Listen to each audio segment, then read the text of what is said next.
But more important thing ఏంటంటే అసలు injuries అయ్యే ఛాన్సెస్ ఉంటాయా? బికాజ్ నేను చూస్తున్నాను ఇట్ లైక్ కొంచెం ఆట అనేది ఇంట్రెస్టింగ్ అనిపిస్తుంది, ఆడాలనే కసి వస్తుంది. అట్ ద సేమ్ టైం ఎక్కడైనా ఇంజురీస్ అయిపోతాయా, ఆ బాల్ తగులుతుందా అనే భయం కూడా ఉంది. పైగా నాకు గర్ల్స్ కూడా ఇక్కడ ఎక్కువగా కనిపించట్లేదు. సో ఇంజురీస్ అయ్యే ఛాన్సెస్ ఏ మాత్రం ఉంటాయంటారు? అఫ్ కోర్స్ మేడం, ఫుట్బాల్ అంటేనే చాలా rush game, tough game madam. And ఇది చాలా హార్డ్గా జరిగే గేమ్ కూడా మేడం. ఇది బాడీ కాంటాక్ట్ ఆడే గేమ్ అనమాట ఇది. సో ఇందులో ఇంజురీస్ మ్యాక్సిమం అయ్యే ఛాన్సెస్ ఉంటాయి. అండ్ దానికి తగ్గట్టుగానే మనము కొన్ని టెక్నిక్స్ ఉంటాయి, కొన్ని స్కిల్స్ ఉంటాయి, పిల్లలకి మనం ముందు నుంచే ట్రైనింగ్ ఇస్తాం మనము.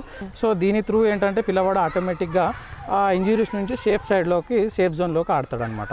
సో ఆ టెక్నికల్ గేమ్ ఏదైతే ఉందో మనం పిల్లవాడికి నేర్పిస్తూ ఉంటాం.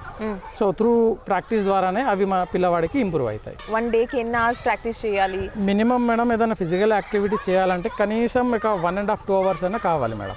అప్పుడు మాత్రమే పిల్లవాడికి ఏంటంటే ఒక ఆడిన ఫీల్ ఉంటుంది.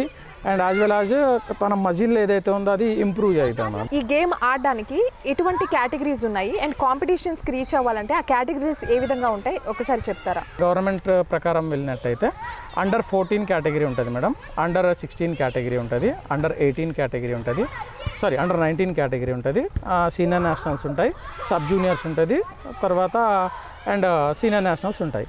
అండ్ యాజ్ వెల్ యాజ్ మనకు ఇప్పుడు ప్రజెంట్ వచ్చేసి ఫుట్సాల్ అని చెప్పేసి ఫుట్బాల్లో లేటెస్ట్గా బిలో 12 ఏజ్ కేటగిరీ ఏదో వాళ్ళకి ఫుట్సాల్ అని చెప్పేసి గ్రౌండ్ లెవెల్ బేసిక్ ఫుట్బాల్ అనమాట.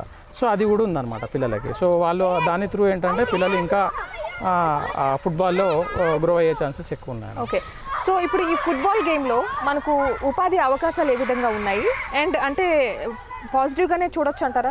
ఎస్ మేడం, ఇందులో మనం చూసినట్లయితే స్పోర్ట్స్ మేనేజ్మెంట్లో ఆర్గనైజింగ్ కమిటీలో కొన్ని స్పెసిఫిక్ పొజిషన్స్ ఉంటాయి, తర్వాత మనకు మేనేజ్మెంట్ పొజిషన్లో స్పెసిఫిక్ పొజిషన్స్ ఉంటాయి. అండ్ యాజ్ వెల్ యాజ్ మనకు త్రూ మీడియా వెళ్ళినా సరే అందులో స్పోర్ట్స్ మీడియా అని చెప్పేసి స్పెసిఫిక్గా కొత్త అది స్టార్ట్ అయింది.